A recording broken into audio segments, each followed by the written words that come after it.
ఈ దినానికి ఏర్పాటు చేయబడిన వాక్య భాగముగా ఈ లెంట్లో 33వ రోజు సిద్ధపరిచినటువంటి వాక్య భాగము. మన అంశము ఏంటంటే ప్రత్యేకింపబడవలసిన సంఘము. మన అంశం ఏంటి? ప్రత్యేకింపబడిన సంఘము. చూడండి, కొరింథీయులకు రాసిన మొదటి పత్రిక 6వ అధ్యాయము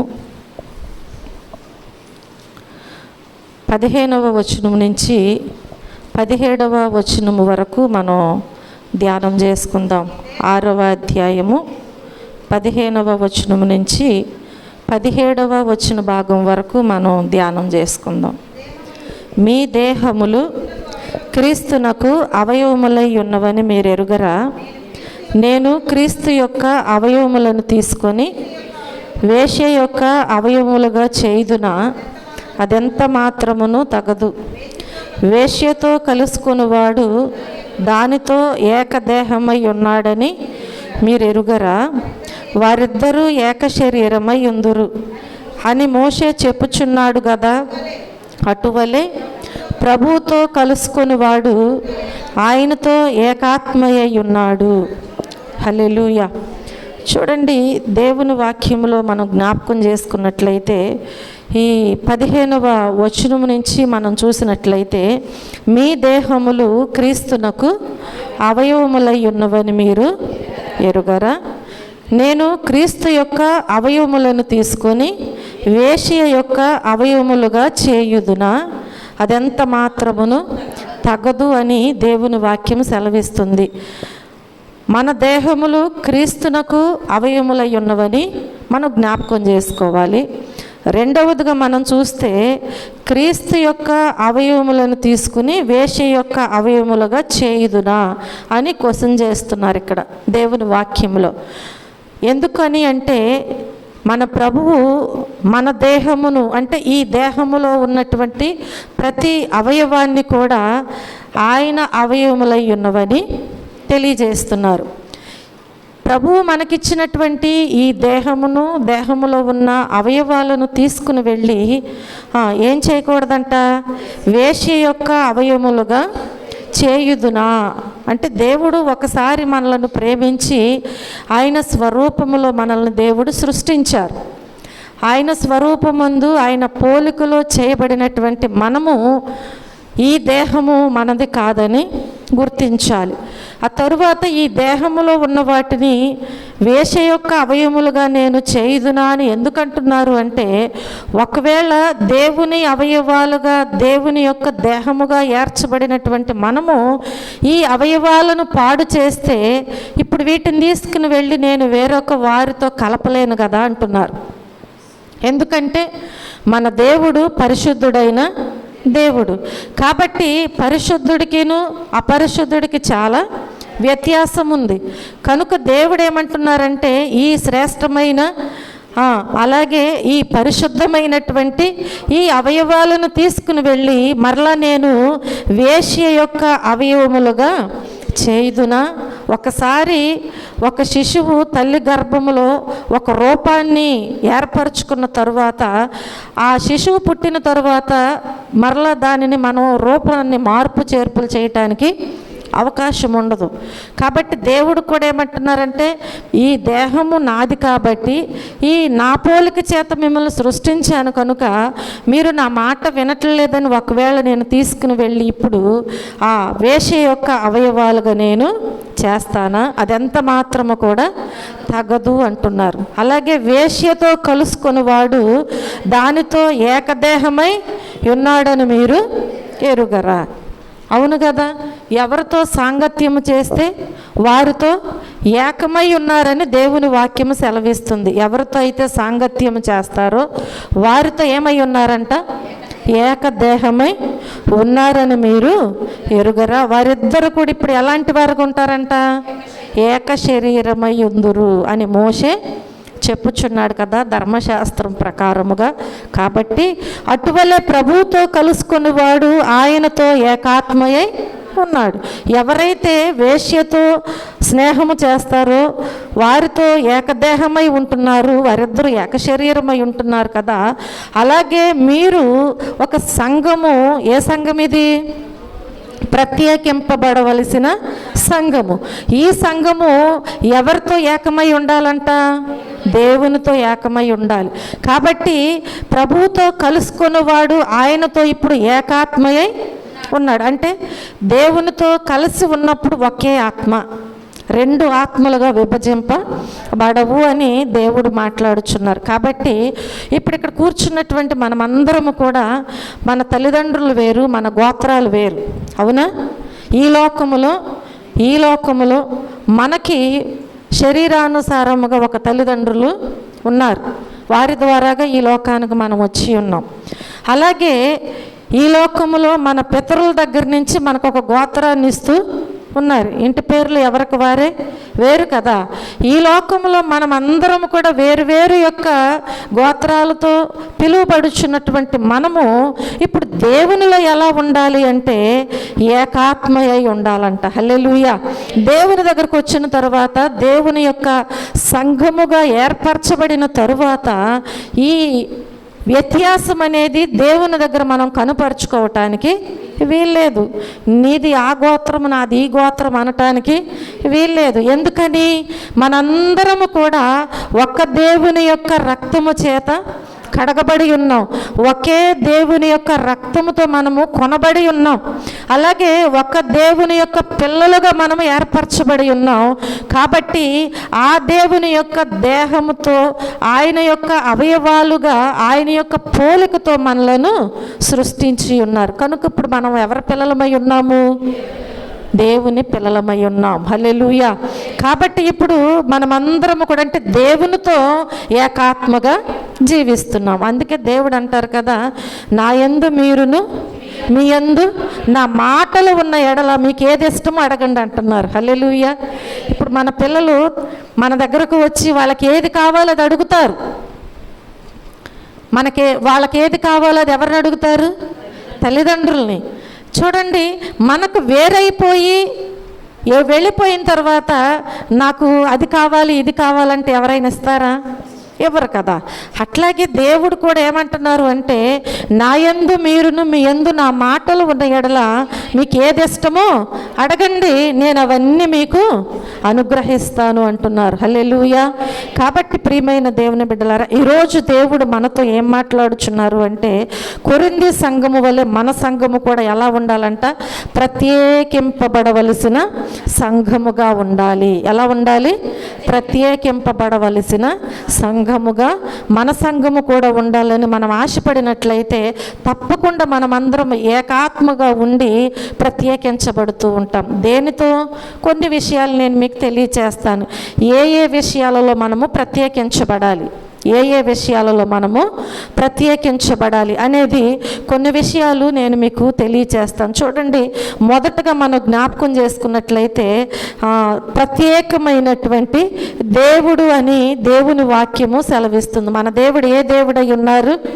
ప్రత్యేకమైన దేవుడు. హెబ్రీయులకు రాసిన పత్రిక 7వ అధ్యాయము 26వ వచనములో మనం చూసినట్లయితే, పవిత్రుడును నిర్దోషియు నిష్కల్మషుడును పాపులలో చేరక ప్రత్యేకముగా ఉన్నవాడును. హల్లెలూయా. ఎలాంటి దేవుడు అంట మన దేవుడు? ప్రత్యేకమైన దేవుడు. ఈ ప్రత్యేకమైన దేవుడు అని ఏ విషయాలలో ఇక్కడ తెలియజేస్తున్నారు? పవిత్రతలో ఆయన ప్రత్యేకంగా ఉన్నారు.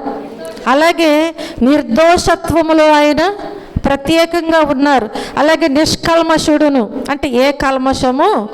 కాబట్టి ఇప్పుడు ఈ దేవునికి ఏమని సెలవిచ్చి ఉన్నారు? ప్రత్యేకమైన దేవుడు. ఆ ప్రత్యేకమైనటువంటి దేవుడి విషయాలలో మనము కూడా ప్రత్యేకింపబడవలసిన సంఘముగా ఉండాలంటే ఇప్పుడు మనం ఏ విషయాలలో ప్రత్యేకింపబడాలి? దేవుని వలె మనము కూడా పవిత్రుడును నిర్దోషియు నిష్కల్మషుడును పాపులలో చేరక ప్రత్యేకముగా ఉన్నవాడును. హల్లెలూయా. ఎవరిలో చేరొద్దంట? పాపులలో చేరక ప్రత్యేకమైనటువంటి దేవుడు మన దేవుడు. హల్లెలూయా. చూడండి, పాపులలో చేరకంటే లోకమే పాపమై ఉన్నది. అంటే లోకము పాపముతో నింపబడి ఉంది. లోకము దేంతో నింపబడి ఉంది? పాపముతో నింపబడి ఉంది. ఈ పాపముతో నింపబడిన ఈ లోకములో జీవిస్తున్నటువంటి మనము పాపాన్ని చూస్తూ ఉంటాం. అవునా? పాపాన్ని చూస్తూ ఉంటాం. కొన్ని విషయాలలో పాపములో పడిపోతూ ఉంటారు. కానీ దేవుడు ఏమంటున్నారు అంటే, ఉదాహరణకు మనం చూస్తే ఒక తామర పువ్వు ఎక్కడుంటుందండి? నీటిలో ఉంటుంది. దాని చుట్టూ నీరే ఉంటుంది. దాని ఆ పువ్వు మొదల వరకు కూడా నీటితోనే ఆ కాడంతా నింపబడి ఉంటుంది. చూడండి, ఒక ఇస్తరాకు ఉంటుంది. దేనిలో? తామరాకు. ఎక్కడుంటుంది? నీటిలో ఉంటుంది తామరాకు. చూడండి, ఆ తామరాకు అల్పంగానే కనిపిస్తుంది చూస్తే. మనం ఇలా చింపగానే చెరిగిపోతుంది. ఏదైనా ఒక రాయేస్తే అక్కడ చిన్న బెజ్జం లాంటిది పడిపోతూ, అంటే స్వల్పంగా కనిపిస్తుంది. కానీ దాని మీద అంత ప్రవాహముతో ఉన్నటువంటి నీరు వచ్చి పడినా కానీ దాని మీద అది ఎన్నడూ కూడా ఉంచుకోదు. అసలు ఏం చేస్తుంది? అటు ఇటు దానిని క్రిందకి పడేస్తూ ఉంటుంది. ఎందుకని? నీటిలోనే ఉంటుంది. నీటి వాసన దానికి తెలుసు. లేచిన దగ్గర నుంచి దానిని తుంచి బయట వేసేంత వరకు దాని స్నేహము దేనితో ఉంది? నీటితోనే ఉంది. కానీ నీటి బిందువుని మాత్రం దాని మీద ఉండనివ్వదు. కాబట్టి ఈ లోకమంతా పాపముతో నింపబడి ఉన్నా కానీ నీవు ప్రత్యేకింపబడవలసినటువంటి సంఘముగా ఏర్పరచబడాలి అంటే ఇప్పుడు నువ్వేం చేయాలి? పాపులతో వాక్యంలో చెప్పాలి. మీరు పాపులతో ఏం చేయకూడదంట? చేరకుండా ఉండాలంట. హల్లెలూయా. అందుకనే మన దేవునికి ఏమని పేరు ఉంది? ఏమని పేరుందండి? పాపులలో చేరకుండా ప్రత్యేకమైనటువంటి దేవుడుగా మన దేవుడు ఉన్నాడు. కనుక ఈ లోకములో అనేక మంది మనల్ని చదువుతూ ఉంటారు. అవునా? ఇప్పుడు నన్ను మీరు అందరూ చదువుతారు, ఎక్కువ మంది. అవునా కాదా?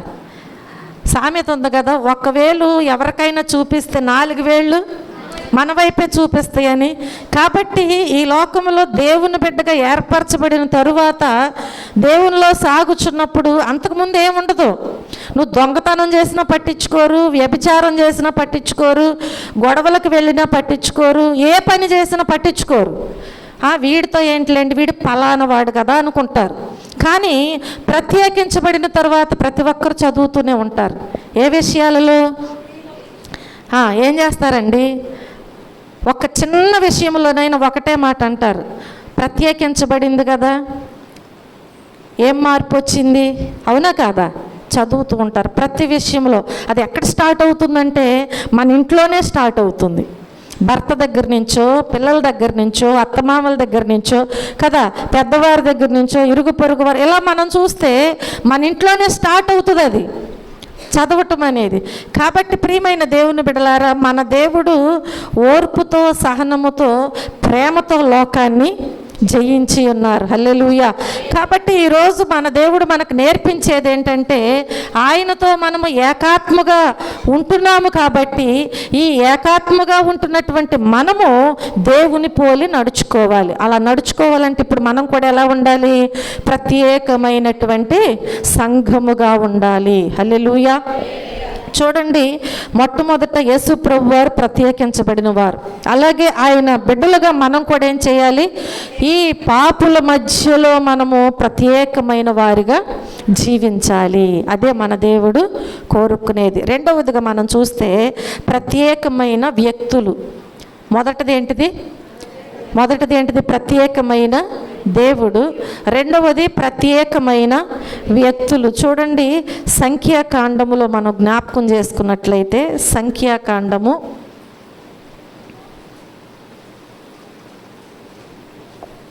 6వ అధ్యాయము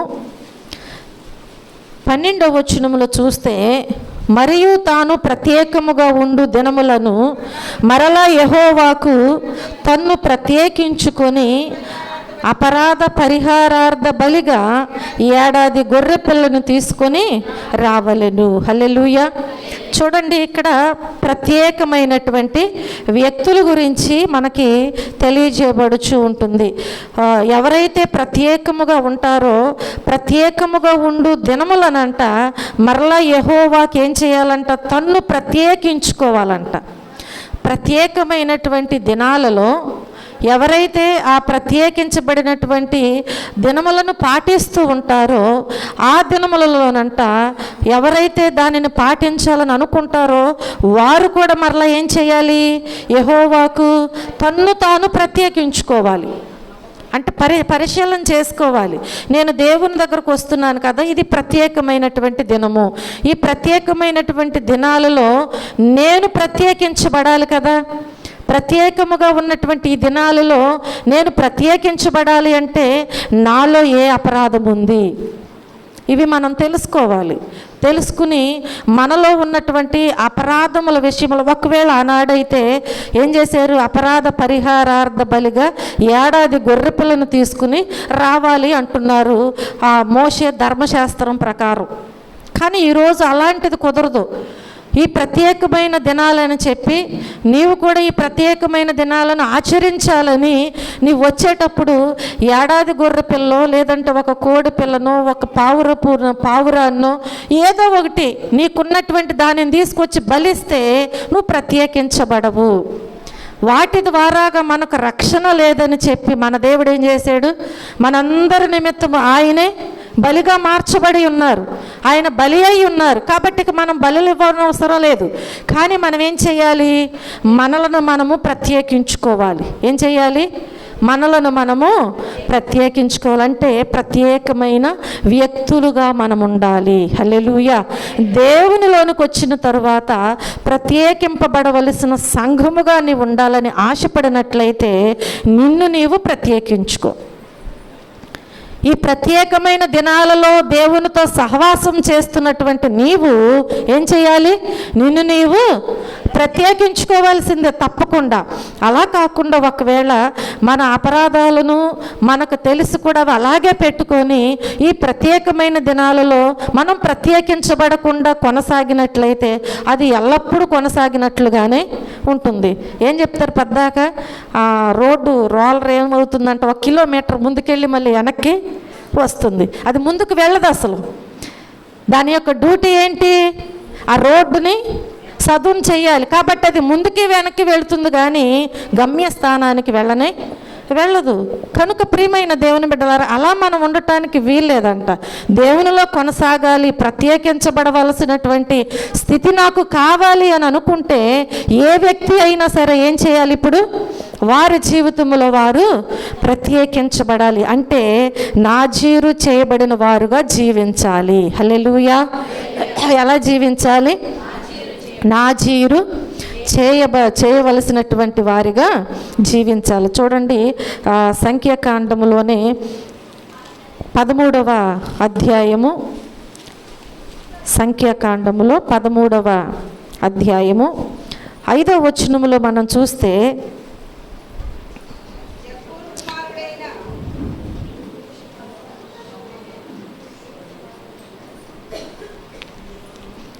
చదువమ్మా.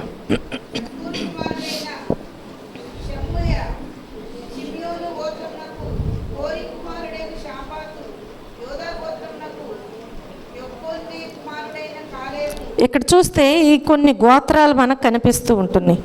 వీరందరూ కూడా ఎలా ఉన్నారు అంటే దేవుని చేత నాజీరు చేయబడినట్లు, అంటే ప్రత్యేకమైన వ్యక్తులుగా వీరు మార్చబడి ఉన్నారు. వీరందరూ ఎలాంటి వారుగా ఉన్నారు? ప్రత్యేకమైనటువంటి వ్యక్తులుగా వీరు మార్చబడి ఉన్నారు. ఈ గోత్రంలో ఉన్నటువంటి వీరందరి పేర్లు మనం చదివితే అక్కడ మనకి స్పష్టంగా అర్థమవుతూ ఉంటుంది. కనుక ప్రియమైన దేవుని బిడ్డలారా, దేవునిలో కొనసాగేటువంటి మనము దేవుడు ఏమని కోరుకుంటున్నారు అంటే మనము ప్రత్యేకించబడవలసినటువంటి వారముగా ఉండాలని దేవుడు కోరుకుంటూ ఉంటున్నారు. చూడండి, ఎజ్రా గ్రంథములో దేవుని వాక్యము సెలవిస్తుంది కదా. ఎజ్రా గ్రంథము 10వ అధ్యాయము 11వ వచనములో చూస్తే, కాబట్టి ఇప్పుడు మీ పితరుల యొక్క దేవుడైన యెహోవా ఎదుట మీ పాపములను ఒప్పుకొని ఆయన చిత్తానుసారముగా నడుచుకొనుటకు సిద్ధపడి దేశపు జనులను అన్య స్త్రీలను విసర్జించి మిమ్మును మీరు ప్రత్యేకపరుచుకొని యుండుడి అంటున్నారు. చూడండి, మనం జ్ఞాపకం చేసుకున్నట్లయితే పితరుల యొక్క దేవుడైన యెహోవా ఎదుట ఏం చేయాలంట? మీ పాపములను ఒప్పుకోవాలి. అంటే ప్రత్యేకించబడాలి అని నువ్వు అనుకున్నట్లయితే నువ్వేం చేయాలి? ఇప్పుడు అక్కడ మన పితరుల యొక్క గోత్రములన్నీ అక్కడ వ్రాయబడి ఉన్నవి. వారందరూ కూడా ప్రత్యేకించబడిన వ్యక్తులుగా పిలువబడుచున్నారు. అలాగే ఇక్కడ మనం జ్ఞాపకం చేసుకుంటే ఇక్కడ కూడా దేవుని వాక్యములో ఎజ్రా ఏమని తెలియజేస్తున్నారంటే అక్కడ ఉన్నటువంటి వారందరితో మాట్లాడుచున్నాడు. ఒక యాజకుడైన ఎజ్రా తెలియజేస్తున్నాడు. ఏమని తెలియజేస్తున్నాడండి?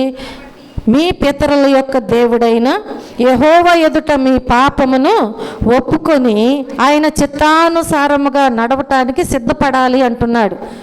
మన పాపాలు దేవుని దగ్గర ఒప్పుకుని ఏం చేయాలంట? దేవుని చిత్తానుసారముగా మనము నడుపుటానికి సిద్ధపడాలంట. ఎందుకని? ప్రత్యేకమైనటువంటి దినములు కాబట్టి. కనుక ప్రియమైన దేవుని బిడ్డలారా, అలా నీవు దేవుని చిత్తానుసారముగా నడవటానికి సిద్ధపడినప్పుడంట నీ దేశములో లేదా నీ సంఘములో లేదా నీ కుటుంబములో దేవుడు అంటున్నాడు కదా, దేశపు జనులను అన్య స్త్రీలను విసర్జించి మిమ్మును మీరు ప్రత్యేకించుకోవాలి అంటున్నాడు. అంటే ఇంట్లో ఉన్న స్త్రీలను విసర్జించి బయటకు పంపిమని కాదు. ఏం చేయాలండి? దేవుని చిత్తాన్ని నెరవేర్చాలి అంటే మనలో ఉన్న పాపముల విషయంలో మనం ఏం చేయాలి? వాటిని విసర్జించాలి.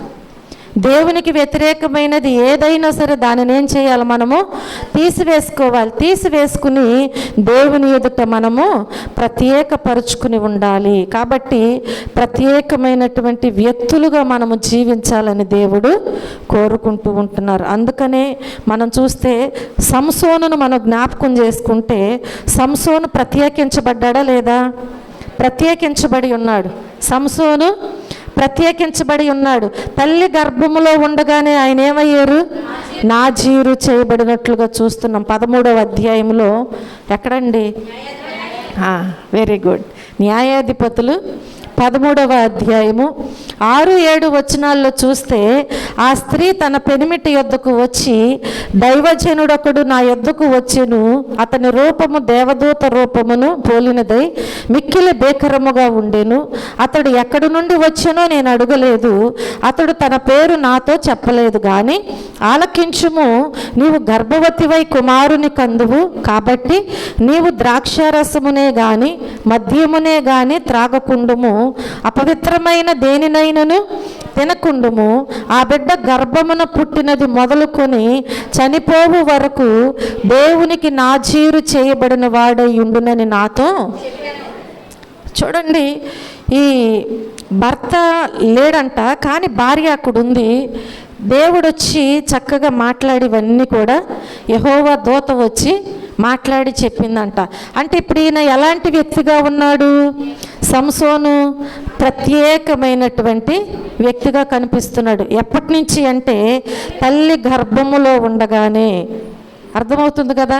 తల్లి గర్భములో ఉండగానే నాజీరు చేయబడి ఉన్నాడు. అంటే ప్రత్యేకించబడి ఉన్నాడు. అది ఎప్పటి వరకు అంట? చనిపోయేంత వరకు కూడా ప్రత్యేకముగానే ఉన్నాడంట. హల్లెలూయా. కాబట్టి ఈరోజు దేవుడు కోరుకుంటున్నారు కదా, సంసోను వల్లే ప్రత్యేకమైన వ్యక్తిగా మనము ఉండాలి. దేవుడు కోరుకుంటున్నారు. అలాగే ఎజ్రా ఏ రీతిగా ఒక యాజకుడిగా ఉండి వారితో అక్కడ ఉన్నటువంటి ఆ ఇశ్రాయేలీలతో సెలవిస్తున్నారో, ప్రత్యేకమైన వారుగా మీరు ఏర్పరచుకోండి, మీలో ఉన్న పాపాలను ఒప్పుకుని విడిచిపెట్టండి అని సెలవిస్తున్నారు. ఈరోజు దేవుడు మనతో కూడా మాట్లాడుచున్నారు. ఈ ప్రత్యేకమైనటువంటి దినాలలో, ప్రత్యేకమైనటువంటి ఈ కూడికలలో సమకూర్చబడుచున్నటువంటి నిన్ను నీవు ప్రత్యేకించుకోవాలి. ఏం చేయాలి? నిన్ను నీవు ప్రత్యేకించుకుని దేవునిలో కొనసాగినట్లయితే దేవుడు తప్పకుండా ఏం చేస్తాడండి? దేవుడు ఏం చేస్తారు? తప్పకుండా దేవుడు మనకు ఆయన కృపను అనుగ్రహిస్తూ ఉంటారు. హల్లెలూయా. చూడండి, మూడవదిగా మనం జ్ఞాపకం చేసుకుంటే అవిశ్వాసుల నుండి ప్రత్యేకించబడాలి. ఎక్కడి నుండి చెప్పాలి? ఎక్కడి నుంచి? అవిశ్వాసుల నుండి మనము ప్రత్యేకించబడాలి. కొరింథీయులకి వ్రాసినటువంటి రెండవ పత్రిక, కొరింథీయులకు రాసిన రెండవ పత్రిక 6వ అధ్యాయము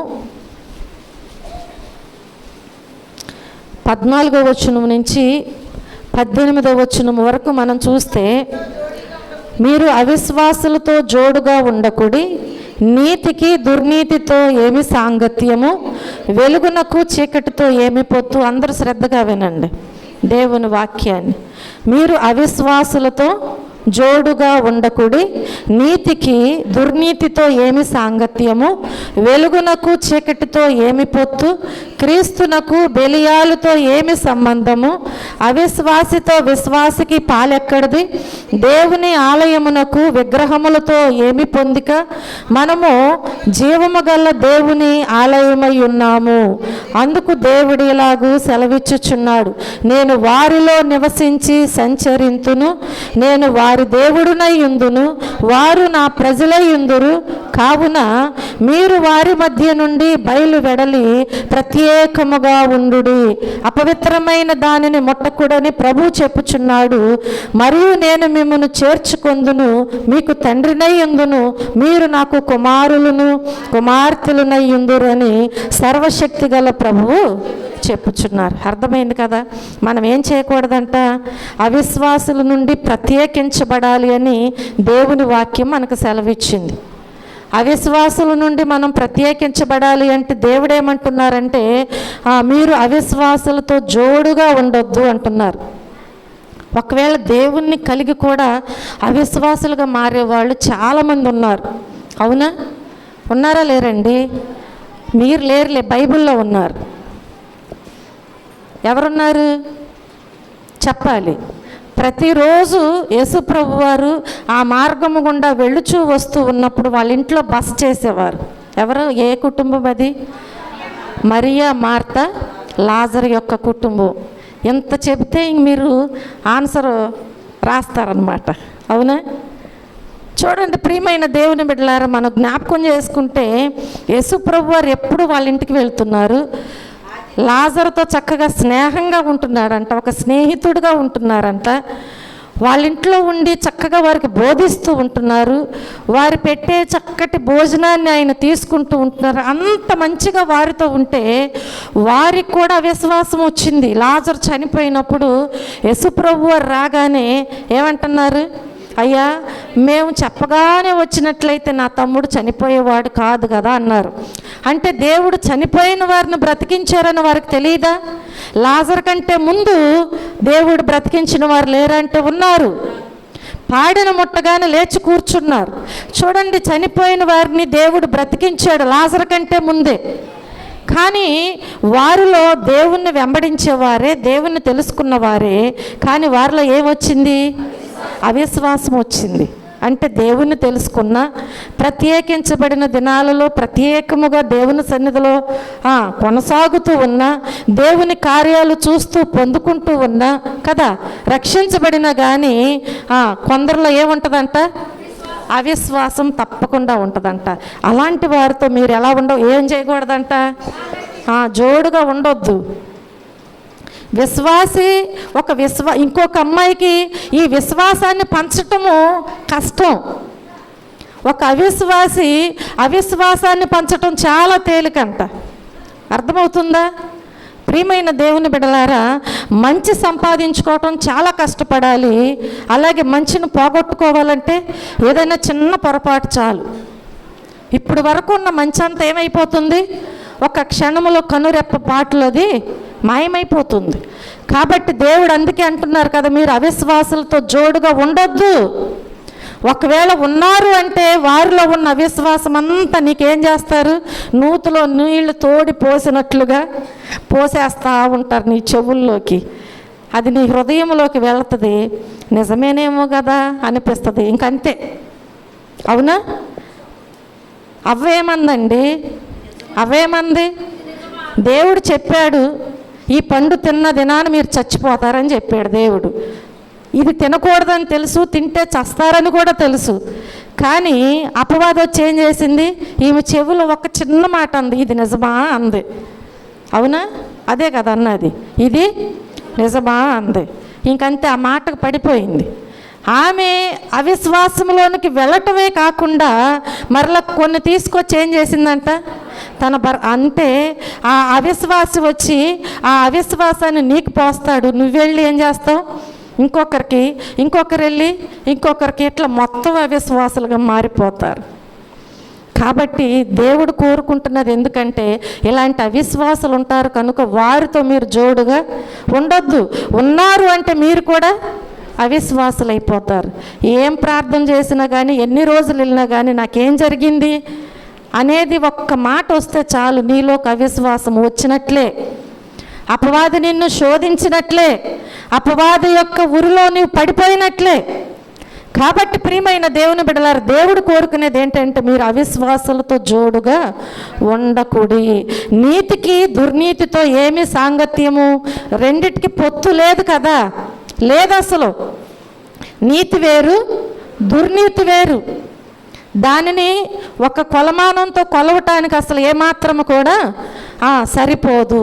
అలాగే మనం చూస్తే వెలుగునకు చీకటితో ఏమి పొత్తు? ఇదంతా వెలుగుగా ఉంది లైట్లతో, ఇక్కడ చీకటి ఉంటుందా? ఉండదు. ఎక్కడుంటుంది చీకటి? లైట్లు లేని చోట చీకటి ఉంటుంది. కాబట్టి దానికి దీనికి పొత్తు అనేది ఉండదు. అందుకనే క్రీస్తుకి బెలియాలతో ఏమి సంబంధము? ఒకవేళ అవిశ్వాసతో ఒక విశ్వాసి జోడుగా ఉంటే వారిద్దరూ కూడా అవిశ్వాసులుగా మారిపోవచ్చేమో. కానీ క్రీస్తుని తీసుకుని వెళ్ళి బెలియాలతో సంబంధం కలపటానికి వీలు లేదు. ఏమి సంబంధం అసలు? ఏ సంబంధము వారికి లేదు అని దేవుడు మాట్లాడుచున్నాడు. అవిశ్వాసతో విశ్వాసకి పాలెక్కడిది? ఎందుకు అవిశ్వాసతో నీవు పాలు పంచుకోవాలనుకున్న పాలు లేదంట. ఇక్కడే కాదు, పరలోకములో కూడా దేవుని ఎదుట, పరలోకానికి వెళ్ళకముందు దేవుని ఎదుట నిలబడాలి. చెప్పాను కదా మొన్న, దేవుని ఎదుట నిలబడితే దేవుడు ఏం చేస్తాడు? వేరు చేస్తాడు. గొర్రెలను మేకలను వేరు చేసినట్లుగా దేవుడు వేరు చేసి తీర్పు తీరుస్తాడు. కాబట్టి ప్రియమైన దేవుని బిడ్డలారా, ఏమాత్రము కూడా విశ్వాసితో అవిశ్వాసికి పాలు లేదు. దేవుని ఆలయమునకు విగ్రహములతో పొందుక లేదు. మనము జీవము కలిగిన దేవుని ఆలయమై ఉన్నాము. హల్లెలూయా. ఈ జీవము కలిగిన దేవుని ఆలయములోనికి అవిశ్వాసము కానీ, చీకటి కానీ, బెలియాలు కానీ కదా, అలాగే విగ్రహాలు కానీ ఏ విధమైనవి కూడా రావటానికి వీల్లేదు. అలాంటప్పుడే నీవు ప్రత్యేకించబడవలసిన సంఘముగా ఏర్పరచబడతావు. హల్లెలూయా. కనుక ప్రియమైన దేవుని బిడ్డలారా, అవిశ్వాసులతో కలిసి మనం పోకూడదు అని ఇక్కడ వాక్యములో అర్థము. కాబట్టి వారి మధ్యలో పరిపూర్ణమైన విశ్వాసులుగా ప్రత్యేకించబడినటువంటి జీవితాన్ని మనము జీవించాలి. వారి మధ్యలోనే ఉంటాం. వారిని వేరు చేసి ఏం పరిపాలించరు కదా ఇక్కడ భూమి మీద. కాబట్టి అందరం కలిసే ఉంటాం. కానీ కలిసి ఉన్నప్పటికీ కూడా మనం ఏం చేయాలి? పరిపూర్ణమైన విశ్వాసులుగా వారి మధ్యలోనే ప్రత్యేకించబడిన జీవితము కలిగి మనము జీవించాలి. ఉదాహరణకు చూస్తే తోమా అలాగే జీవించాడు. తోమాను మనం జ్ఞాపకం చేసుకుంటే యోహాను సువార్త 20వ అధ్యాయములో మనం చూస్తే 27వ వచనములో తోమా ఏం చేశాడండి? విశ్వాసాన్ని పోగొట్టుకుని ఏం చేశాడు? అవిశ్వాసిగా అనుమానంతో దేవుణ్ణి మాట్లాడుచున్నాడు. తరువాత తోమాను చూచి, నీ వ్రేలు ఇటు చాచి నా చేతులు చూడుము, నీ చెయ్యి చాచి నా ప్రక్కలో ఉంచి అవిశ్వాసివి కాక విశ్వాసివై ఉండుమని యేసుప్రభు వారు మాట్లాడుచున్నారు. యేసుప్రభు వారు ఏర్పాటు చేసుకున్న 12 మంది శిష్యులలో ఒక శిష్యుడు తోమా. ఈ తోమా యేసుప్రభు వారు చనిపోయారు, 3వ దినాన తిరిగి లేచారు. శిష్యులందరికీ అగుపరచబడటానికి వారి మధ్యలో ఉన్నారు. ఆ సమయంలో తోమా లేడంట. తోమా లేడు. మిగిలిన వారందరూ తోమా వచ్చి నాకు చెప్పారంట, యేసుప్రభు వారు వచ్చారు, భయపడవద్దని చెప్పారు. సమాధానముగా ఉండమని చెప్పారు అని అంటే, నమ్మితే మీరు నమ్ముతారేమో కానీ నేను నమ్మనన్నాడు. దేవునికి తెలుసు కదా. తోమా కోసం మరలా వచ్చాడంట దేవుడు. తోమా కోసము మరలా వచ్చి తోమాతో మాట్లాడుచున్నారు. తరువాత తోమాను చూసి తోమాతో ఏమంటున్నారు? నీ వ్రేలు ఎందుకని అన్నాడు దేవుడు. ఆయన చేతులలో గాయాన్ని, ఆయన ప్రక్కలో గాయాన్ని చూస్తేనే నమ్ముతాను ఆయన యేసయ్యని. ఆయన చనిపోకముందు వారితో శరీరధారిగా ఉన్నప్పుడు చెప్పిన మాటలన్నీ మర్చిపోయాడు, అవిశ్వాసగా మారిపోయాడు. కనుక ఇప్పుడు దేవుడు డైరెక్ట్గా ఆయన దగ్గరకు వచ్చి ఆయనతో ఉన్న విషయాన్ని చెప్పేస్తున్నాడు. ఆయనకున్న అనుమానాన్ని బట్టి, నీ వ్రేలు ఇటు చాచి నా చేతులు చూడయ్యా అని ఇలా చూపిస్తున్నారు. అంటే చేతులలో ఉన్న గాయాలను నీవు చూడు, అలాగే నీ చెయ్యి చాచి నా ప్రక్కలో ఉంచి అవిశ్వాసిగా ఉండొద్దు. ఇంక నువ్వు ఎలా ఉండాలంట? విశ్వాసివై ఉండు. నా గాయాలను చూసి ఇప్పుడైనా నీలో ఉన్న అవిశ్వాసాన్ని తీసివేసుకుని ఒక విశ్వాసిగా నీవు కొనసాగు. చూడండి, అక్కడ నుంచి తోమ ఎవరి కొరకు జీవించాడు? దేవుని కొరకు హతసాక్షి అయి ఉన్నాడు. ప్రియమైన దేవుని బిడ్డలారా, ఈ దేశంలోనికి మొట్టమొదటగా ఆయన వచ్చి దేవుని యొక్క సువార్తను ప్రకటించి ఉన్నాడు. కాబట్టి ఈరోజు మనము అవిశ్వాసులుగా ఉండటానికి వీల్లేదు. ఎలా ఉండాలంట? అవిశ్వాసుల నుండి ప్రత్యేకించబడాలి. ఏం చేయాలి? మనము అవిశ్వాసుల నుండి మనము ప్రత్యేకించబడాలని దేవుడు కోరుకుంటూ ఉంటున్నారు. హల్లెలూయా. అలాగే 4వదిగా మనం జ్ఞాపకం చేసుకున్నట్లయితే ప్రత్యేకమైనటువంటి జనముగా మనం ఉండాలి. ఎలా ఉండాలి? ప్రత్యేకమైన జనముగా ఉండాలి. చూడండి, నెహెమ్యా గ్రంథము 9వ అధ్యాయము 2వ వచనములో చూస్తే, ఇశ్రాయేలీలు అన్యజనులందరిలో నుండి ప్రత్యేకింపబడిన వారై నిలువబడి తమ పాపములను, తమ పితరుల పాపములను ఒప్పుకొనిరి. హల్లెలూయా. ఇక్కడ ఏం చేస్తున్నారంట? ప్రత్యేకమైన జనముగా కనబడుతున్నారు. మనం చూస్తే ఏ విషయంలో వీరు ప్రత్యేకించబడి ఉన్నారు? ఇశ్రాయేలీలు అన్యజనులందరిలో నుండి. ఎవరిలో నుండి? అన్యజనులందరిలో నుండి ప్రత్యేకింపబడిన వారై నిలబడి ఉన్నారంట దేవుని ఎదుట. ఆ నిలబడినటువంటి వీళ్ళు దేవుని దగ్గర ఏం చేస్తున్నారు? తమ పాపములను, తమ పితరుల పాపములను కూడా వారు ఒప్పుకుంటూ ఉంటున్నారు. చూడండి ప్రియమైన దేవుని బిడ్డలారా, ఇశ్రాయేలీలు అన్యజనుల మధ్య జీవించినప్పుడు ఎలా ప్రత్యేకించబడిన జనముగా ఉన్నారో అలాగే మనము కూడా ఏం చేయాలన్నమాట? ఈ అన్యజనుల మధ్యలో ప్రత్యేకించబడినటువంటి జనముగా జీవించాలి. అంటే మనల్ని చూసినప్పుడు ప్రత్యేకమైనటువంటి వ్యక్తులుగా, అంటే ప్రత్యేకించబడిన జనముగా మనము కనబడాలి. వీళ్ళు దేవుని బిడ్డలు, జీవము కలిగిన దేవుని పిల్లలు వీరు. అలా మనము ప్రత్యేకించబడినటువంటి జనముగా ఉండాలి అని దేవుడు మనతో ఈరోజు మాట్లాడుచున్నారు. 5వదిగా చూస్తే ప్రత్యేకించబడినటువంటి స్థలము ఎలా ఉండాలి? ప్రత్యేకించబడిన స్థలముగా ఉండాలి. యెహెజ్కేలు గ్రంథము 42వ అధ్యాయము 20వ వచనములో మనం చూస్తే, 4 తట్లు అతడు కొలిచెను, ప్రతిష్ఠితమైన స్థలమును ప్రతిష్ఠితము కాని స్థలము నుండి ప్రత్యేక పరుచుటకై దాని చుట్టూ నలుదిశల 500 బారలు గల చచ్చౌకపు గోడ కట్టబడి ఉండెను. హల్లెలూయా. చూడండి, ప్రత్యేకింపబడినటువంటి స్థలము ఇది. ప్రత్యేకించబడిన స్థలములో దేవుని వాక్యం అంటుంది కదా, 4 తట్లు అతడు కొలిచాడంట. ఎన్ని తట్లు? 4 తట్లు. అంటే ఒక స్థలం ఉందంటే దానికి చుట్టూ 4 ప్రక్కలు కూడా ఏం చేస్తారు? కొలిసి ఎక్కడైనా కొనుక్కుంటే వారికి అప్పగిస్తూ ఉంటారు. అలాగే మనం చూస్తే ఇక్కడ 4 తట్లు కొలిచారు. ఆ తరువాత ప్రతిష్ఠితమైన స్థలమును ప్రతిష్ఠితము కాని స్థలము నుండి ప్రత్యేకించారంట. ప్రతిష్ఠించబడినది వేరు, ప్రతిష్ఠించబడనది వేరు. స్థలాలు ఉన్నాయండి, కానీ ఇప్పుడు ఈ మందిరము చుట్టూ ఈ స్థలమంతా కూడా ప్రతిష్ఠించబడింది. దేని నిమిత్తము? దేవుని నిమిత్తము. అవునా? మన గృహాలు ఉన్నాయి కదా, మనకు స్థలాలు ఉన్నాయి కదా, అవి ప్రతిష్ఠించబడినయా? లేదు. అది మనము నివసించటానికి కొనుక్కుని కట్టుకున్నటువంటి గృహాలు, స్థలాలు అయి ఉన్నవి. కాబట్టి దేవునికి ప్రత్యేకించబడినటువంటిది దీనిని ప్రతిష్ఠిస్తూ ఉంటారు. కనుక ప్రియమైన దేవుని బిడ్డలారా, ఈ ప్రతిష్ఠించబడినటువంటి స్థలము ఎలా ప్రతిష్ఠితము కాని స్థలము నుంచి వేరయ్యిందో, అలాగే మన జీవితాలలో కూడా దేవుని కొరకు మనలను మనం ప్రతిష్ఠించుకున్నాం. దేని కొరకు? దేవుని బిడ్డలుగా ఆయన నామములో పెట్టబడినటువంటి వారముగా కొనసాగటానికి మనలను మనం ఏం చేసాము? ప్రతిష్ఠించుకున్నాం.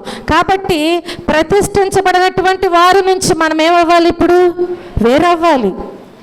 వారికి వీరికి వ్యత్యాసము కనిపించాలి అక్కడ ప్రతి విషయంలో కూడా.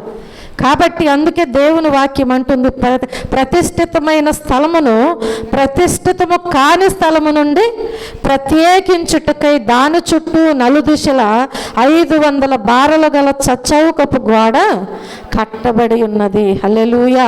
దాని చుట్టూ ఇప్పుడేముండాలి? ఒక ప్రాకారం ఉండాలంట. ప్రతిష్ఠించబడిన స్థలము చుట్టూ ఏముండాలి? ఒక ప్రాకారము ఉండాలి. ఇప్పుడు ఈ ప్రతిష్ఠితమైన స్థలము చుట్టూ ప్రాకారము ఉందంటే దానికి ఒక రక్షణ ఉన్నట్లు, అవును కదా? కాబట్టి ఇప్పుడు మనకు కూడా ఒక ప్రత్యేకించబడిన వారముగా ఉన్నప్పుడు దేవుడు మనకు ఒక రక్షణ అనేది ఇచ్చారు. కనుక దీని చుట్టూ మనం ఏం చేయాలి? ప్రార్థనా ప్రాకారమును కట్టుకుంటూ ఉండాలి. హల్లెలూయా. ఒకవేళ ఇంటి చుట్టూ గోడ కడితే ఇన్ని రోజుల్లో అనేది అది పూర్తయిపోవచ్చు. కానీ మన చుట్టూ, మన ఆత్మ చుట్టూ, మన రక్షణ చుట్టూ మనము ప్రార్థననే గోడ కట్టుకోవాలి కాపుదల కొరకు. అంటే అది ఒకరోజు, ఒక వారము, ఒక నెల, ఒక సంవత్సరం అయిపోద్దా? అవ్వదు. ఎప్పటి వరకు కడుతూ ఉండాలండి? చనిపోయేదాకా ప్రార్థననే ప్రాకారముతో నీవు కట్టుకుంటూనే ఉండాలి. హల్లెలూయా. కాబట్టి ఈ ప్రత్యేకించబడిన స్థలము గురించి చక్కటి విషయాలు ఇక్కడ మనకు తెలియజేశారు. అది దేవుని యొక్క మందిరము. అదేమై ఉన్నది? దేవుని యొక్క మందిరమే. ప్రత్యేక జీవితమే కాకుండా మనము దేవుని బిడ్డలముగా ఏ స్థలములో ఉండాలో ఆ ప్రత్యేక స్థలములోనే మనము ఉండాలి. దేవుని బిడ్డలుగా మనం ఎక్కడుండాలి? ప్రత్యేకించబడిన దేవుని మందిరంలోనే ఉండాలి. కానీ ఇక్కడ మందిరంలో ఉండి మరలా వెళ్ళి ఏదో కొత్తది మూవీ వచ్చిందని అక్కడ ఉంటే సరిపోతుందా? సరిపోదు. అది కరెక్ట్ కాదు. అంటే వ్యత్యాసం గురించి నేను తెలియజేస్తున్నాను. అలాంటిది అదే అని కాదు, వేరేది ఏదైనా కావచ్చు. ఈ లోకములో ప్రత్యేకించబడినటువంటి స్థలం ఏదైనా కావచ్చు. అలా మనము ఇక్కడ అక్కడ కూడా ఉండటానికి వీల్లేదు. ప్రత్యేకించబడింది దేవుని మందిరము. మనము ప్రత్యేకించబడ్డాం. మనం ఎక్కడుండాలంటే దేవుని మందిరములోనే ఉండాలి. కానీ అల్లరితో, ఆటపాటలతో కూడినటువంటి స్థలములోనైనను, దేవుని చిత్తాన్ని నెరవేర్చినటువంటి స్థలములోనైనను మనం ఉండటానికి వీల్లేదు అని దేవుడు స్పష్టంగా మనకు తెలియచేస్తున్నారు. హల్లెలూయా. 6వదిగా చూస్తే ప్రత్యేకించబడవలసిన విషయాల గురించి మనం చూద్దాం. ఏంటి అవి? ప్రత్యేకించబడిన విషయాలు. ఎజ్రా గ్రంథము 10వ అధ్యాయము 11వ వచనములో మనం చూస్తే, కాబట్టి ఇప్పుడు మీ పితరుల యొక్క దేవుడైన యెహోవా ఎదుట మీ పాపములను ఒప్పుకొని ఆయన చిత్తానుసారముగా నడుచుకొనుటకు సిద్ధపడి దేశపు జనులను, అన్య స్త్రీలను విసర్జించి మిమ్మును మీరేం చేయాలంట? ప్రత్యేకపరుచుకొని ఉండుడి. ప్రత్యేకించబడవలసిన విషయాల గురించి ఇక్కడ తెలియజేస్తున్నారు. ఏ ఏ విషయాలు తెలియజేశారు? ప్రత్యేకించబడవలసిన విషయాల గురించి తెలియజేస్తున్నారు. ఏ విషయాలు తెలియజేశారు? చెప్పాలి. మన పాపములను ఒప్పుకోవాలి. అలాగే ఇంకేమైనా ఉంది? ఆయన చిత్తానుసారముగా నడవాలి, నడవటానికి సిద్ధపడాలి. అలాగే ఇంకేమని ఉంది? దేశపు జనులను, అన్య స్త్రీలను విసర్జించాలి. అంటే దేవునికి వ్యతిరేకమైనది ఏదైనా నీలో ఉంటే దాన్ని ఏం చేయాలన్నమాట, నీవు విసర్జించాలి. అలా చేసి మనలను మనం ఏం చేసుకోవాలంట, ప్రత్యేకపరచుకోవాలి. హల్లెలూయా. ప్రత్యేకించబడవలసిన విషయాలు ఇక్కడ మనకి తెలియచేసి ఉన్నారు. విసర్జించవలసిన లేక విడిచిపెట్టవలసిన విషయాలు విడిచిపెట్టి మనలను మనం ఏం చేయాలి, ప్రత్యేకపరచుకోవాలి. ఏవైతే విడిచిపెట్టాలో, ఏవైతే విసర్జించుకోవాలో అవి కొన్ని ఉంటాయి. దేవునిలోకి వచ్చిన తర్వాత వాటిని మనలో ఉంచుకోవటానికి వీల్లేదు. వాటిని ఏం చేయాలి, ఇప్పుడు మనము విసర్జించి వాటిని మనము తీసివేసుకోవాలి. ఆ రీతిగా మనలను మనం ఏం చేయాలి, ప్రత్యేక పరుచుకోవాలి. హల్లెలూయా. చూడండి, 7వదిగా మనం చూస్తే ప్రత్యేకమైన పని. ఏంటిది అది? ప్రత్యేకమైన పని. అపోస్తుల కార్యముల గ్రంథము 13వ అధ్యాయము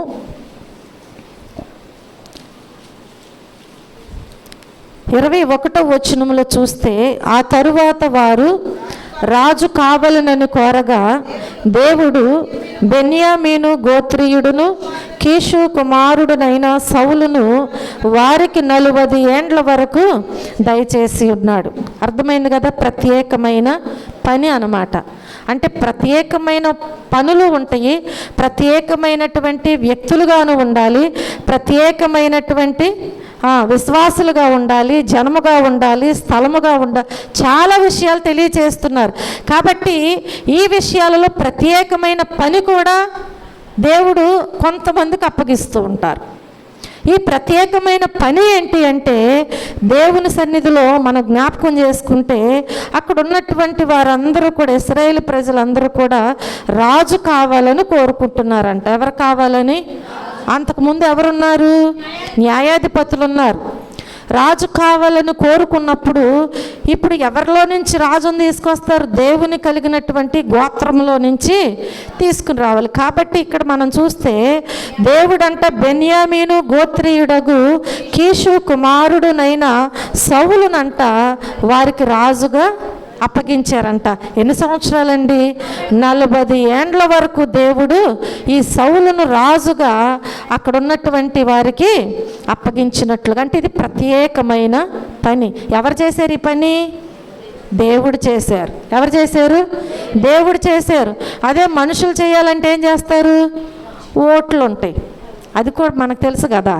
ఓట్లు ఎవరికి ఎక్కువ మెజారిటీ వస్తే వాళ్ళే. కానీ ఇక్కడ దేవుడు ప్రత్యేకించబడినటువంటి ఒక గోత్రములో నుంచి ప్రత్యేకించబడినటువంటి వారిని తీసుకురావాలి. ఎందుకంటే ఇది ప్రత్యేకమైన పని అయి ఉన్నది. ఒక రాజు అంటే ఒక పరిపాలన చేయాలి కదా. రాజు ఏం చేయాలి? దేశాన్ని పరిపాలించాలి. కాబట్టి ఒక ప్రత్యేకమైన పని అయి ఉన్నది కనుక ఈ పని విషయంలో ప్రార్థనాపూర్వకముగా ఏం చేశారు? సౌలును ఏర్పాటు చేసుకుని సౌలును అభిషేకించి అక్కడ వారికి రాజుగా నియమించి ఉన్నారు. ఎవరు నియమించారు? సమూయేలు ప్రవక్త. హల్లెలూయా, హల్లెలూయా. కాబట్టి ప్రియమైన దేవుని బిడ్డలారా, మనం జ్ఞాపకం చేసుకున్నట్లయితే 19వ అధ్యాయములో చూడండి. 19వ అధ్యాయము 9వ వచనములో, అయితే కొందరు కఠినపరచబడిన వారే ఒప్పుకొనక జన సమూహము ఎదుట ఈ మార్గమును దూషించుచున్నందున అతడు వారిని విడిచి శిష్యులను ప్రత్యేకపరుచుకొని ప్రతిదినము తురన్ను అను ఒకని పాఠశాలలో తరికించుచు వచ్చాను. హల్లెలూయా. మనం జ్ఞాపకం చేసుకున్నట్లయితే ఈ విషయంలో మనం చూస్తే దేవుని వాక్యం అంటుంది కదా, కొందరు ఏమయ్యారంట? కఠినపరచబడిన వారే ఒప్పుకోలేదంట. జన సమూహం ఎదుట ఈ మార్గమును దూషించుచున్నందున అతడు వారిని విడిచి శిష్యులను ప్రత్యేకపరుచుకుని ప్రతిదినం ఏం చేస్తున్నారంట? తురన్ను అను ఒకని పాఠశాలలో తరికించుచు వచ్చాను. అక్కడ చూస్తేనేమో పాత నిబంధన కాలములో ఉన్నటువంటి సౌలు రాజు గురించి తెలియచేయబడి ఉన్నది. ఇక్కడ మనం జ్ఞాపకం చేసుకుంటే ఈ క్రొత్త నిబంధనలో అపోస్తల కార్యములో సౌలు గురించి తెలియచేయబడుచున్నది. చూడండి, మరొక వాక్యములో మనం చూస్తే 9వ అధ్యాయములోనికి రండి. 9వ అధ్యాయము 9వ వచనములో మనం చూస్తే అతడు 3 దినములు చూపు లేక అన్నపానములేమీ పుచ్చుకొనక ఉండెను. ఎన్ని దినాలు ఉన్నాడంట? ఇవన్నీ కూడా దేని గురించి చెప్తున్నాను? ఈ 3 విషయాలు ప్రత్యేకమైన పని విషయాల గురించి చెప్తున్నాను. మొదటగా మనం చూసినట్లయితే ప్రత్యేకమైన పని ఏంటంటే, ఆ కాలంలో న్యాయాధిపతులు ఉన్నారు. ఆ తరువాత ఒక రాజుని ఏర్పాటు చేయాలి. ఆ రాజుని ఒక ప్రవక్త వెళ్ళి ఆయనను రాజుగా అభిషేకించి ఏర్పాటు చేసి ఉన్నాడు. ఒక ప్రత్యేకమైన పని అంటే దానిని నియమించబడటానికి కూడా ఒక ప్రత్యేకత ఉండాలి. రెండవదిగా మనం జ్ఞాపకం చేసుకుంటే, ప్రత్యేకించబడి దేవుని పని చేయాలని వెళ్ళినప్పుడు కొందరి యొక్క హృదయాలు కఠినపరచబడినప్పుడు ఆయన ఏం చేస్తున్నాడంటే, ఒక స్థలములోనికి వెళ్ళి దేవుని గురించి తర్కించుచు వారికి బోధిస్తూ ఉన్నాడంట. ఎందుకని అంటే దేవుని కలిగిన జీవితము ఆయనలో ఉంది కాబట్టి. ఇక్కడ మూడవదిగా మనం చూస్తే ఒక ప్రత్యేకమైన పని ఏంటి అంటే, 3 దినములు చూపు లేకుండా ఉన్నప్పటికీ అన్నపానములేమీ పుచ్చుకొనకుండా ఉన్నాడంట. ప్రత్యేకమైన పని ఇది ఏంటి అంటే, ఆధ్యాత్మికంగా ఈయన బలపరచబడుచున్నాడు. ఆధ్యాత్మికంగా బలపరచబడుచున్నాడు. సౌలుగా ఉన్న అతన్ని దేవుడు ఇప్పుడు ఎలా మారుస్తున్నాడు? పౌలుగా మారుస్తున్నాడు. ఒకప్పుడు ఈయన ఎలాంటి వాడు? హింసకుడు, దూషకుడు, హానికరుడు. కానీ దేవుడు మాట్లాడగానే తన బ్రతుకంతా మార్చుకున్నాడు. అయ్యో, నేను ఇలాంటి శపితమైన జీవితం కలిగి జీవిస్తున్నానా? ఈ జీవితం నాకు మంచిది కాదని తెలుసుకున్నాడు. తెలుసుకుని ఏం చేశాడంటే 3 దినాలు చూపు లేదంట. దేవుని యొక్క మహిమను చూశాడు. ఆయన ఆ గుర్రం మీద నుంచి కింద పడిపోయాడు. వెంటనే చూపుని పోగొట్టుకున్నాడు. మరలా దేవుని యొక్క ప్రవక్త దగ్గరికి వెళ్ళి, అననీయ దగ్గరికి వెళ్ళి, అననీయ ప్రార్థిస్తే కానీ ఆయనకు చూపు వచ్చింది. చూడండి, ఎన్ని దినాలు ఉన్నాడు అట్లా? 3 దినాలంట చూపు లేదు, అన్నపానములు పుచ్చుకోకుండా తన పాపము విషయంలో ఒక ప్రత్యేకమైన పని ఏంటి అంటే, ఆయన ఒప్పుకుంటూ ఉంటున్నాడు. తన పాపం విషయంలో ఒప్పుకుని వాటిని విడిచిపెడుతున్నాడు. కాబట్టి ప్రియమైన దేవుని బిడ్డలారా, దేవుడు కొన్ని ప్రత్యేకమైన పనులు నియమించాడు. దేవుడు కొన్ని ప్రత్యేకమైన పనులు నియమించాడు. వాటిని చేయటానికి కూడా ప్రత్యేకించబడిన జీవితాన్ని మనము జీవించాలి. ప్రత్యేకమైన జీవితాన్ని జీవించాలి. అలా కాకుండా నా జ్ఞానముతో, నా సొంత ప్రయత్నముతో నేను చేయటానికి వీల్లేదు అని దేవుని వాక్యం ఈరోజు మనతో స్పష్టంగా మాట్లాడుచూ ఉంటుంది. ఆ 9వ అధ్యాయంలోనే 15వ వచనములో మనం చూస్తే, అందుకు ప్రభువు, నీవు వెళ్ళుము, అన్యజనుల ఎదుటను, రాజుల ఎదుటను, ఇశ్రాయేలీయుల ఎదుటను నా నామము భరించుటకు ఇతడు నేను ఏర్పరచుకుని సాధనమై ఉన్నాడు. హల్లెలూయా. దేవుడు ఒక ప్రత్యేకమైన పని చేశాడు అక్కడ. ఏం పని అది? ఏం పని అండి? నేను ఏర్పరచుకొనిన సాధనమై ఉన్నాడు. దేవుని యొక్క నామము కొరకు, ఆయన నామమును ప్రకటించటానికి ఒక ప్రత్యేకమైన పని ఏంటంటే, దేవుని యొక్క బోరగా ఆయనను సిద్ధపరచుకున్నాడు. ఈ రీతిగా ఒక రాజును నియమించటానికి ప్రత్యేకమైన పని చేశాడు. అలాగే ప్రత్యేకమైన పని ఏంటంటే, కఠినమైనటువంటి వారి ఎదుట కాకుండా దేవుని యొక్క విషయాలను తరికించడానికి ఒక ప్రత్యేకమైన స్థలాన్ని ఏర్పాటు చేసుకున్నారు. ఏంటది? ఒక పాఠశాలని అక్కడ వ్రాయబడి ఉన్నది. అలాగే ఇక్కడ మనం జ్ఞాపకం చేసుకుంటే, ప్రత్యేకమైనటువంటి సాధనముగా దేవుడు సౌలును పౌలుగా మార్చి ఏర్పాటు చేసుకున్నాడు. ఈరోజు నిన్ను నన్ను కూడా ప్రత్యేకమైన వారిగా ఏర్పాటు చేసుకోవటను బట్టి మనం దేవుని సన్నిధిలో సాగిపోతున్నాం. కనుక ఈ ప్రత్యేకించబడవలసినటువంటి సంఘముగా ఉండవలసిన మనము ఈ ప్రత్యేకమైనటువంటి ఈ పనిలో మనం పాలిభాగస్తులమై ముందుకు సాగినట్లయితే దేవుని కృపను తప్పకుండా మనము పొందుకుంటాం. అట్టి కృపా భాగ్యము దేవుడు మనందరికీ అనుగ్రహించునుగాక. ఆమేన్. ప్రార్థన చేసుకుందాం. ప్రేమ కలిగిన తండ్రి, కృప కలిగిన మా దేవ, మా రక్షకుడా, మీ పరిశుద్ధమైన నామమునకు లెక్కలేని కృతజ్ఞతాస్తుతులు, స్తోత్రములు, వందనాలయ్యా. ఈరోజు నా ప్రభువా, ప్రత్యేకించబడవలసినటువంటి సంఘము గురించి నాయన మీరు మాతో తెలియచేసి ఉన్నారు. ఈ ప్రత్యేకించబడవలసిన సంఘమైనటువంటి మేము ఏ ఏ విషయాలలో ప్రత్యేకించబడాలి అని మీరు మాకు తెలియచేశారు ప్రభువా. ప్రత్యేకమైన దేవుడు, ప్రత్యేకమైన వ్యక్తులు, అవిశ్వాసుల నుండి ప్రత్యేకించబడాలి, ప్రత్యేకమైన జనముగా ఉండాలి, ప్రత్యేకించబడిన స్థలముగాను, ప్రత్యేకించబడవలసిన విషయాలు, ఇలా నా ప్రభువా ప్రత్యేకమైనటువంటి పని, ఇవన్నీ కూడా మీరు మాకు తెలియచేసిన గొప్ప దేవుడు అయ్యా. మీరు విత్తన ఈ విత్తనములు నాయన అయ్యా, ఇదిగో మంచి నేలను పడిన విత్తనము ఏ రీతిగా ఫలించిందో ఆ రీతిగా ఫలింపబడటానికి సహాయం దయచేయండి. విన్న వాక్యాన్ని విడిచిపెట్టగా హృదయంలో భద్రపరుచుకుని తిరిగి నెమ్మర వేసుకునే జ్ఞానము, జ్ఞాపక శక్తిని ప్రతి ఒక్కరికి మీరు అనుగ్రహించండి. మేమందరము కూడా నాయన ఈ లోకములో ప్రత్యేకించబడవలసిన సంఘముగా ఉండి మీలో నా ప్రభు మీ పనులను మేము చేయటానికి, ప్రత్యేకించబడినటువంటి మేము నాయన మీలో ఎదిగి ఫలింపబడటానికి మీ సహాయము మాకు అందించమని, మీరే మహిమ ఘనత ప్రభావములు పొందమని యేసుక్రీస్తు అతి శ్రేష్టమైన నామములో ఈ ప్రార్థన మనవులు అడిగి వేడుకుని పొందుకొని ఉన్నాము మా పరమ తండ్రి. ఆమేన్.